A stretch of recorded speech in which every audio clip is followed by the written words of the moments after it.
জি বাংলার একটা নতুন ধারাবাহিক পরিণীতা বেশ কিছুদিন হলো শুরু হয়েছে। কেমন লাগছে তোমাদের? আশা করি খুবই ভালো লাগছে। মুখ্য চরিত্রে যিনি অভিনয় করছেন তিনি বসুবাড়ির দাদু মিস্টার আশুতোষ বসু। ওনার দাপটে বাড়ির প্রত্যেকটা লোক মুখে কুলু বেটে থাকে। ওনার উপর কথা বলা সাধ্য কারণ নেই। নাতি নাতনি ছেলে বউ সকলকে নিয়ে একান্নবর্তী পরিবার। তিনি যাকে ঠিক করে দেবেন জীবনসঙ্গী হিসাবে, ছেলে হোক মেয়ে হোক নাতি হোক নাতনি হোক, তাকে সেই বিয়েটা করতেই হবে। না করে পালানোর উপায় নেই।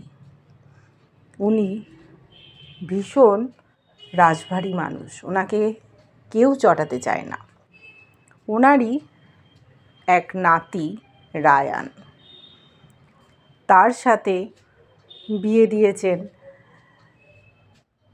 এক গ্রামের মেয়ে পারুল চক্রবর্তী। ওরা কিছুতেই বিয়ে করতে চায়নি, ঘটনাচক্রে বিয়েটা হয়েছে, কিন্তু মেনে নিতে পারেনি রায়ান, কারণ সে এখনও ছাত্র, MBA পড়ছে। পারুলও এসছে কলকাতায়। দাদু ওকে সহযোগিতার হাত বাড়িয়ে দিয়েছেন। তাই একই বাড়িতে রয়েছে নাতি নাতবউ। সেও MBA কলেজে ভর্তি হয়েছে। নানান ঘটনা ঘটে গেছে ওদের জীবনের ওপর দিয়ে। ন্যাড়া গোয়ালের মেয়ে সে। কথাবার্তাগুলো অদ্ভুত ধরনের, যেগুলো মেনে নিতে পারে না কলেজের ছাত্রছাত্রীরা। ভাবে এ কেমন ভাষা, কিন্তু মেয়েটি পড়াশোনায় খুব তুখোড়। ওই পরিবারেরই আরেকটি মেয়ের বিয়ে হবে, রাকা।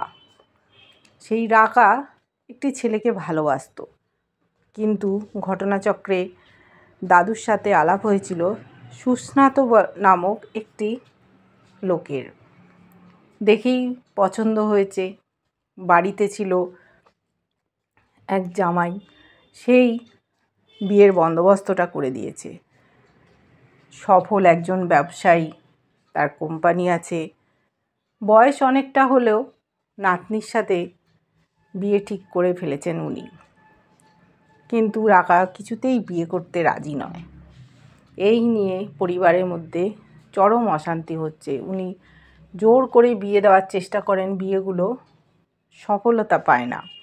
নাতনিরও বিয়ে দিয়েছেন, কিন্তু নাতনি তার স্বামীর কাছ থেকে ডিভোর্স চেয়েছে। 6 মাসের সময় চেয়েছে তার স্বামী।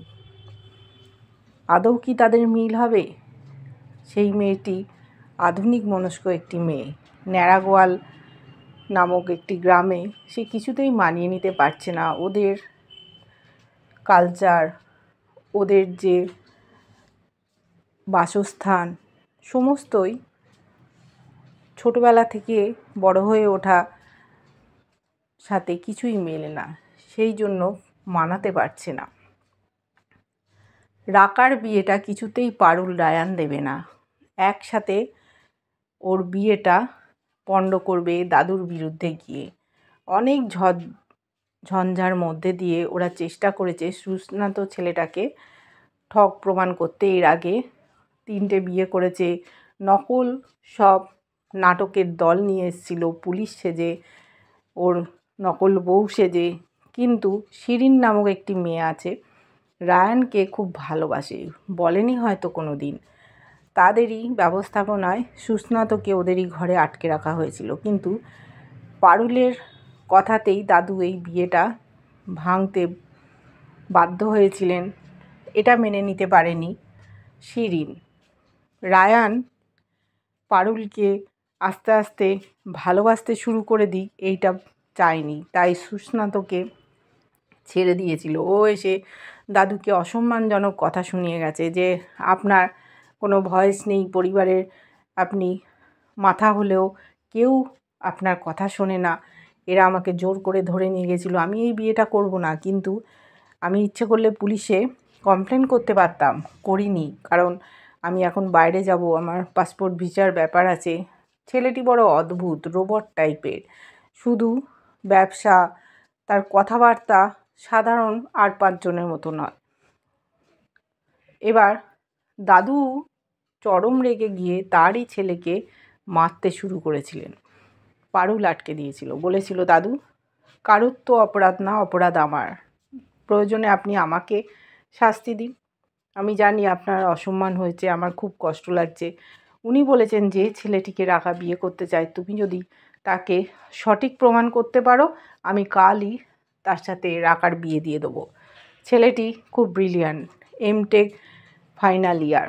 রাকা ডায়েরিতে সব লিখে রাখে, কবে কি ওর পড়াশুনো শেষ হবে, কবে ছেলেটিকে বিয়ে করবে পারুল দেখেছে, কবে ওর বাচ্চা হবে, সমস্ত চোখে রেখেছে। ছেলেটি পড়াশুনোয় ভালো, কিন্তু দাদুর জুহুরির চোখ। উনি ওই বাড়ির গিন্নিমাকে বলেছেন যে ওই ছেলেটি মনে হয় না রাকা দিদিভাইকে বিয়ে করবে, কারণ ভীতু ধরনের। দেখি পারুল দিদিভাই কি করতে পারে।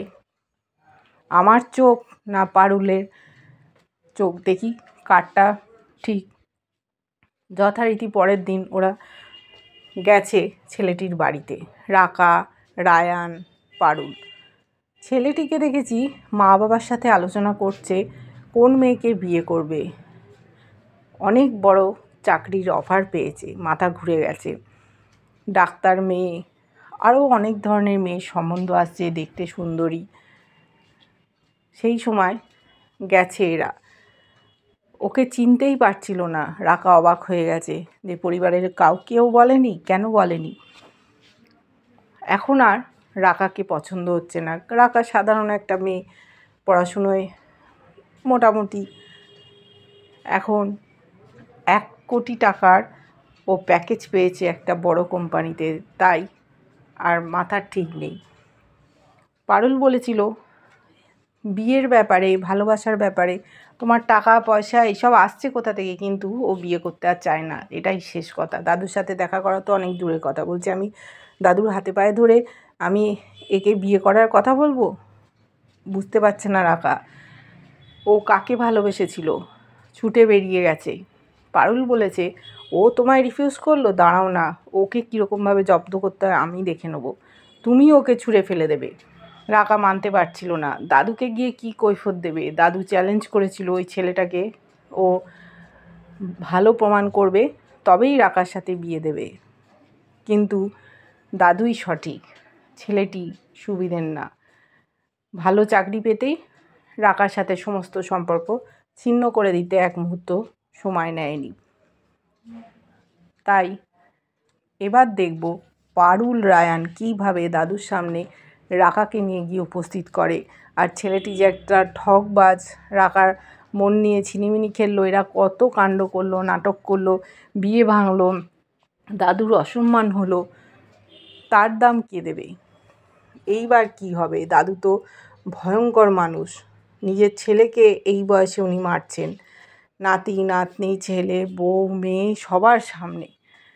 দেখতে থাকবো ধারাবাহিকটা, কেমন লাগছে অবশ্যই জানিও। ভালো লাগলে লাইক কমেন্ট সাবস্ক্রাইব করে